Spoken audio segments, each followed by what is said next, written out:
New towns and traders. So इस section में हम नए टाउन्स के बारे में देखेंगे और देखेंगे कि उन टाउन्स में किस तरह के ट्रेडर्स थे, किन चीजों में ट्रेडिंग होती थी।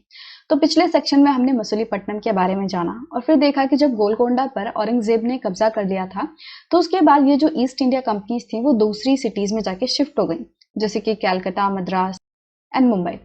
ठीक है, तो अब आगे देखते हैं कि in 16th and 17th centuries the European countries were searching for the spices and textiles. तो जो यूरोपियन कंट्रीज थी वो लोग 16th एंड 17th सेंचुरी के टाइम पे स्पाइसेस मतलब मसाले, टेक्सटाइल मतलब जो कपड़े होते हैं उनकी सर्च कर रही थी, उनको ढूंढ रही थी कि वो किस मार्केट में मिलते हैं, ये सब। राइट। अब ऐसा क्यों? क्योंकि ये जो चीजें हैं, जो स्पाइसेस एंड जो टेक्सटाइल्स हैं, ये यूरोप एंड वेस्ट एशिया में बहुत ज्यादा फेमस हो चुकी थी, पॉपुलर हो चुकी थी। अब इंडिया की ये जो टेक्सटाइल्स हैं, जो स्पाइसेस है, वो बहुत ज्यादा फेमस हो रही थी, इंडिया में बहुत ज्यादा ट्रेडिंग हो रही थी, बड़े बड़े मर्चेंट्स थे। तो इसलिए यहाँ पे बहुत ही ज्यादा अपॉर्चुनिटीज थी कि कोई बहुत ज्यादा पैसा कमा सकता है, ट्रेड कर सकता है।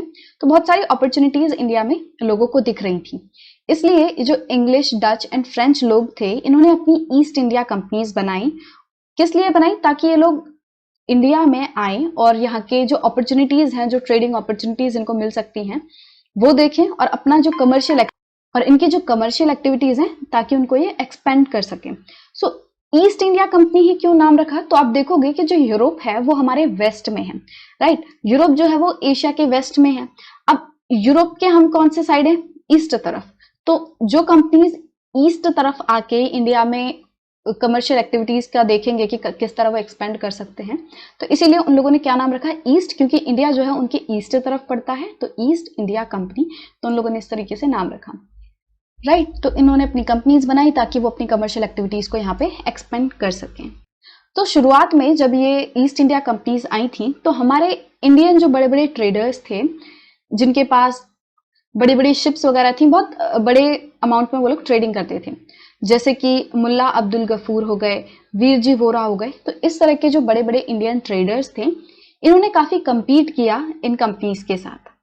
बट क्योंकि जो यूरोपियन कंपनीज थी बहुत पैसे वाली थी, बड़ी आधुनिकता थी इन सबके पास, तो इन लोगों ने क्या किया? इन लोगों ने इनकी जो नेवल पावर है, इनकी जो नेवी है, उसकी मदद ली और जो सी ट्रेड है उसको पूरा अपने कंट्रोल में ले लिया। सी ट्रेड मतलब जो समुद्र के रास्ते जो भी ट्रेड वगैरह हो रही है, तो उसको अपने कंट्रोल में ले लिया और एक तरह से जो हमारे इंडियन ट्रेडर्स थे उनको मजबूर कर दिया कि वो इन कंपनीज के लिए एजेंट की तरह काम करें। और अल्टीमेटली जो इंग्लिश है, हमने देखा कि 3 तरह के ईस्ट इंडिया कंपनीज बनी थी, इंग्लिश, डच एंड फ्रेंच। तो इनमें से जो इंग्लिश वाली ईस्ट इंडिया कंपनी है, जो इंग्लिश लोग थे, वो लोग बहुत ज्यादा सक्सेसफुल हो गए, वो कमर्शियली भी सक्सेसफुल हो गए और इन्होंने अपनी पॉलिटिकल पावर भी स्टैब्लिश कर ली हमारे सब कॉन्टिनेंट पे। तो आप इस बुक के लास्ट वाले चैप्टर तक देखोगे कि किस तरह ये जो इंग्लिश ईस्ट इंडिया कंपनी थी उसने हमारे यहाँ पे पॉलिटिकली कब्जा किया, पॉलिटिकली कंट्रोल किया। Right. The spurt in demand for goods like textile led to a great expansion of the crafts of spinning, weaving, bleaching, dyeing, etc. तो देखो, हमने देखा कि हमारे जैसे कि मसाले हो गए, टेक्सटाइल्स हो गए, तो ये बहुत ही ज्यादा अच्छी क्वालिटी के थे, बहुत ही ज्यादा फेमस हो रहे थे अलग अलग ये जगहों पर। यूरोप हो गया, वेस्ट एशिया हो गया, तो यहाँ पे बहुत ज्यादा फेमस हो रहे थे। फेमस हो रहे थे मतलब कि इनकी बहुत ज्यादा डिमांड हो रही थी। अब जब टेक्सटाइल की डिमांड होगी तो जो टेक्सटाइल से रिलेटेड क्राफ्ट्स हैं, जैसे कि स्पिनिंग, वीविंग, ब्लीचिंग, डाइंग, ये सब जो काम है कि पहले तो सूत काटना, उसके बाद उस जो धागा होता है उससे कपड़ा बुनना, फिर कपड़े को ब्लीच करना, उसको डाइंग करना, उस पर कलर वगैरह करना, तो ये सभी तरह के जो क्राफ्ट्स हैं ये भी और ज्यादा एक्सपेंड होने लग गए, है ना। कि अब कपड़े की डिमांड आ रही है तो कपड़े कैसे बनेंगे? इन सभी एक्टिविटीज से बनेंगे, इन सभी क्राफ्ट से बनेंगे, और ज्यादा से ज्यादा डिमांड होगी तो ज्यादा से ज्यादा एक्टिविटीज ये लोग परफॉर्म करेंगे, ज्यादा से ज्यादा ये जो स्पिनिंग, वीविंग, डाइंग, ब्लीचिंग है ये सब लोग करने लगे। सो ज्यादा से ज्यादा लोग इन क्राफ्ट्स में जो कि टेक्सटाइल से रिलेटेड थे उन क्राफ्ट में एंगेज होने लग गए। So Indian textile designs became increasingly refined. तो इंडियन टेक्सटाइल जो डिजाइन था, मतलब कि इंडियन कपड़ों पे जिस तरह की कारीगरी करी जाती थी, जिस तरह के डिजाइन बनाए जाते थे, वो और भी ज्यादा रिफाइंड हो गए, और भी ज्यादा अच्छे हो गए। बट इस पीरियड में जो इंडिपेंडेंस थी क्राफ्ट पर्सन्स की, उसमें थोड़ा सा डिक्लाइन हुआ, उसमें थोड़ी सी कमी आई। मतलब कि क्राफ्ट पर्सन्स को जो आजादी मिली थी, जो वो एकदम आजादी से फ्रीली होकर जो काम करते थे, उसमें थोड़ी सी कमी आई। अब उन पे कुछ कुछ तरह की पाबंदियां लगने लगी थी। They now begin to work on a system of advances. Now what is this system of advances? System of advances क्या है कि एक तरीके से जो क्राफ्ट पर्संस हैं वो पहले ही जो यूरोपियन एजेंट्स हैं उनसे प्रॉमिस कर देते थे कि हम आपको जो भी कपड़ा वगैरह बनाएंगे वो हम आपको ही बेचेंगे। और ये जो प्रॉमिस है वो अपनी मर्जी से भी नहीं करते थे, कई बार ये जो यूरोपियन एजेंट्स हैं उनको वो फोर्स करते थे कि ये जो कपड़ा है वो सिर्फ और सिर्फ तुम हमें ही बेचोगे। तो कुछ इस तरीके से कि कपड़ा बनने से पहले ही ये डिसाइड हो चुका है कि ये कपड़ा किसको बेचा जाएगा। ठीक है, तो सिस्टम ऑफ एडवांसेस उस पे काम करते थे, so that they had to weave cloth which was already promised to European agent, कि वो लोग कपड़ा बुनते थे जो, और उस कपड़े को पहले ही डिसाइड हो चुका है कि किसको बेचना है, किसको देना है, किनको, यूरोपियन एजेंट्स को। So weavers no longer had the liberty of selling their own cloth और वीविंग देयर ओन पैटर्न्स। अब जो हमारे वीवर्स थे, जो बुनकर थे, जो कपड़ा बुनते थे, अब उनके पास ये आजादी नहीं रह गई थी कि वो अपने खुद के बुने हुए कपड़े अपनी मर्जी से बेच सकें, क्योंकि उन्होंने तो पहले उन पे प्रॉमिस कर दिया है कि वो यूरोपियन एजेंट्स को ही बेचेंगे। यूरोपियन एजेंट्स ने उनसे कहा कि तुम्हें हमें ही बेचना है, तो इस तरीके से उन पर थोड़ी पाबंदी सी लग गई, रिस्ट्रिक्शन लग गई। और ना ही वो अपने मर्जी के पैटर्न्स बना सकते थे, क्योंकि ये जो यूरोपियन एजेंट्स होते थे, जो कंपनी के एजेंट्स होते थे, वो लोग उन्हें अपने बनाए हुए पैटर्न्स देते थे कि आप इनको कहते थे, व्यूअर्स को कहते थे कि तुम्हें सिर्फ और सिर्फ यही पैटर्न्स बनाने हैं। तो इस तरीके से ये लोग अपने मनपसंद पैटर्न्स भी नहीं बना पाते थे, जो यूरोपियन एजेंट्स ने कहा है सिर्फ वही इन्हें पैटर्न्स बनाने पड़ते थे। The 18th century saw the rise of Bombay, Calcutta and Madras. 18th century के टाइम में जो बॉम्बे, कैलकाटा एंड मद्रास ये जो सिटीज हैं, ये बहुत ज्यादा इनमें थोड़ी डेवलपमेंट होने लग गई, ये प्रॉस्पेरस होने लग गए। ठीक है, और आज भी ये सिटीज नोडल सिटीज हैं, इंपॉर्टेंट सिटीज हैं, है ना। अब इस टाइम पे क्राफ्ट्स एंड कॉमर्स जो थी उसमें भी बहुत ज्यादा चेंजेस आ चुके थे। क्यों? क्योंकि देखो, जो यूरोपियन कंपनीज थी उन्होंने नई सिटीज बना दी थी, मतलब कि उन्होंने इन नई सिटीज में भी नए टाउन्स बना दिए थे। ठीक है, जिन्हें ब्लैक टाउन्स ये लोग कहते थे।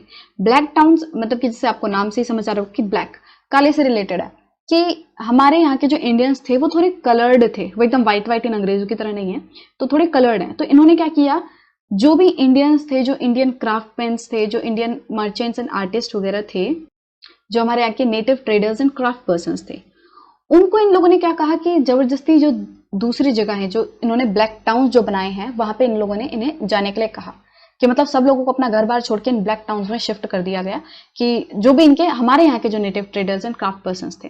और ये जो ब्लैक टाउन्स थे, ये कोई बहुत ही बड़ी बड़ी अच्छी अच्छी सी जगह नहीं थी, ये ब्लैक टाउन्स बड़ी बेकार सी जगह थी। मतलब इन न्यू सिटीज का जो सबसे बेकार सा एरिया होता है ना, तो वहां पे इन लोगों ने ब्लैक टाउन्स बनाए थे, और जो अच्छी सी जगह बची थी बाकी, उसमें आके खुद रहने लग गए, राइट।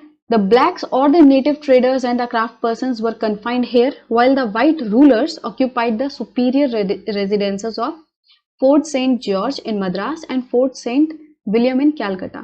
तो जो अच्छी अच्छी जगह थी, जो सुपीरियर रेजिडेंसेस थे, जो अच्छी रहने की जगह थी, वहां पे ये लोग खुद आके रहने लग गए, और हमारे लोगों को इन लोगों ने वो ब्लैक टाउन्स में भेज दिया, जो कि बड़ी बेकार सी जगह थी। Now let's take a look at elsewhere section, Vasco da Gama and Christopher Columbus. So 15th century के टाइम पे ये जो यूरोपियन सेलर्स थे, उन्होंने बड़ी ही कोशिश की, एक्सप्लोरेशन की, नए नए सी रूट्स की। वो लोग कोशिश कर रहे थे कि नए सी रूट्स ढूंढे जाएं और देखा जाए कि किस तरीके से आसानी से और जल्दी से जल्दी इंडियन सबकॉन्टिनेंट में पहुंचा जा सके। क्यों? ताकि वो लोग यहाँ से, हमारे यहाँ से स्पाइसेस ले सकें, मसाले ले सकें। So Vasco da Gama, a Portuguese sailor, sailed down the African coast, went round the Cape of Good Hope and crossed over to the Indian Ocean. So Vasco da Gama जो कि एक Portuguese seller थे, तो इन्होंने क्या किया, African coast में जो केप ऑफ गुड होप है उस तरफ से आए और इंडियन ओशियन के थ्रू वो हमारे इंडिया में आ गए। मतलब कि जैसे आप देखोगे अफ्रीकन जो कॉन्टिनेंट है वो कुछ इस तरीके से ना, तो इस तरफ कहीं केप ऑफ गुड होप है, राइट। तो इस तरफ से होकर ये इस तरफ हमारे इंडिया पे आए। सो इनकी जो फर्स्ट जर्नी थी, मतलब कि पहली बार जब ये इस रास्ते से आए तो इस first journey took more than a year, मतलब 1 साल से ज्यादा का टाइम इनको लग गया था। और इसके बाद ये कहाँ पे पहुंचे, कैलीकट इन 1498। तो मतलब 1498 में कैलीकट जो जगह है वहां पर ये पहुंचे। तो कैलीकट जो है वो केरला स्टेट में है हमारे, और इसको आज हम कोझिकोडे के नाम से जानते हैं, राइट। तो उसके अगले ही साल ये लिस्बॉन चले गए, वापस लौट गए, और लिस्बॉन जो है वो पोर्टुगल की कैपिटल थी। सो ये इन्होंने जब जर्नी स्टार्ट की थी तो उस टाइम पे इनके पास 4 शिप्स थी, बट जर्नी के एंड तक सिर्फ और सिर्फ 2 शिप्स इनके पास रह गई, मतलब कि इनकी जो 2 शिप्स थी वो इनसे गुम हो गई, खराब हो गई, ठीक है। End of the 170 man at the start of the journey only 54 survived, मतलब कि जर्नी के शुरुआत में सिर्फ 170 लोग जो थे इनके साथ में थे, बट एंड तक सिर्फ और सिर्फ 54 ऐसे लोग थे जो कि इनके साथ जिंदा रह पाए। अब इतना सारा नुकसान इनको देखने मिला था, बट फिर भी ये जो रूट इन्होंने ढूंढा था वो इनके लिए काफी ज्यादा प्रॉफिटेबल साबित हुआ, और इनके बाद English, Dutch and French sellers भी इस रास्ते से आने लग गए।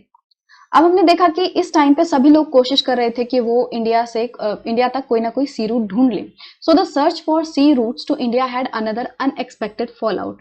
तो एक अनएक्सपेक्टेड सा फॉल आउट हो गया, मतलब थोड़ा सा कुछ अलग ही घटित हो गया। On the assumption that the earth was round, Christopher Columbus, an Italian, decided to sail westward across the Atlantic Ocean to find out a route to India. तो जो क्रिस्टोफर कोलंबस थे, अब उन्होंने क्या एज्यूम किया, जो अर्थ है वो तो राउंड है, वैसे ऑलमोस्ट राउंड ही है, तो उन्होंने सोचा कि मैं किसी भी तरफ से चलूं, ईस्ट से चलूं, वेस्ट से चलूं, पहुंच तो मैंने वहीं जाना है क्योंकि अर्थ इज राउंड। तो उन्होंने ईस्ट तरफ आने के बजाय वो वेस्ट तरफ चले गए, मतलब कि आना तो उन्हें इस तरफ था पर वो चले इस तरफ गए। उन्होंने सोचा कि भाई मैं इसी तरफ पहुंच जाऊंगा, है ना, क्योंकि राउंड है।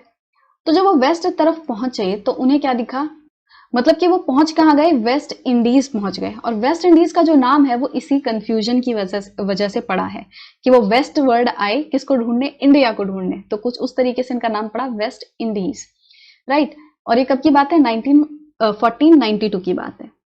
और इनके बाद स्पेन एंड पोर्टुगल से बहुत सारे लोग आए, कॉन्क्यूरर्स आए, और इन्होंने सेंट्रल एंड साउथ अमेरिका का बहुत ज्यादा जो पार्ट है, लार्ज जो पार्ट्स हैं, उन्हें ऑक्यूपाई कर लिया, उन्हें अपने कब्जे में ले लिया। और जो इनकी अर्लियर सेटलमेंट थी इस एरिया में, सेंट्रल एंड साउथ अमेरिका में जो अर्लियर सेटलमेंट थी, उनको इन लोगों ने, जो स्पेन एंड पोर्टुगल से जो लोग आए थे, उन्होंने डिस्ट्रॉय कर दिया, मतलब खराब सा कर दिया, तहस नहस कर दिया। सो हमने इसमें देखा एल्सवेयर वाले सेक्शन में कि किस तरह जो वास्को डी गामा थे उन्होंने एक रूट फाइंड किया इंडियन सब कॉन्टिनेंट तक पहुंचने के लिए, और किस तरह जो क्रिस्टोफर कोलंबस थे उन्होंने एक गलती सी कर दी कि वो वेस्टवर्ड चले गए इंडिया को ढूंढने के लिए, और जिस वजह से वो वेस्ट इंडीज में पहुंच गए, और इसी वजह से, इसी कंफ्यूजन की वजह से वेस्ट इंडीज का नाम वेस्ट इंडीज पड़ा, राइट। और ऊपर वाले सेक्शन में हमने देखा कि किस तरह से जो हमारे new towns and traders emerge हुए, किस तरीके से जो बंगाल में मतलब कैलकाटा, मद्रास एंड जो मुंबई थे वो राइज होने लग गए, उनकी वो प्रॉस्पेरिटी जो है वो थोड़ी बढ़ने लग गई, वहाँ पे ट्रेडिंग बहुत ज़्यादा होने लग गई, और अलग अलग जो ईस्ट इंडिया कंपनीज थी वो हमारे सब कॉन्टिनेंट में आने लगी और यहाँ पे अपनी पावर स्टैब्लिश करने लगी, और हमारे क्राफ्टमैन्स को बहुत ज़्यादा कंट्रोल किया उन लोगों ने, बहुत ज़्यादा सप्रेस किया, और ब्लैक टाउन्स वगैरह बना दिए इन नई सिटीज़ में, जिसमें कि हमारे लोगों को भेज दिया गया। तो ये सब चीज़ें हमने इस सेक्शन में देखी, और इसके साथ ही हमारा ये जो चैप्टर है, chapter number 6 of class 7th history, ये खत्म होता है। उम्मीद करती हूँ कि आप सबको ये चैप्टर अच्छा लगा होगा, समझ आया होगा, और अगर अच्छा लगा है तो प्लीज़ लाइक कर दीजिए, अगर नए हैं चैनल पे तो सब्सक्राइब भी कर दीजिए, और बेल आइकन भी दबा दीजिए ताकि सभी नोटिफिकेशंस आपको मिलती रहें। तो मैं अब नई वीडियो में मिलूंगी एक नए चैप्टर के साथ, तब तक ध्यान रखिए, पढ़ते रहिए, ठीक है, बाय बाय।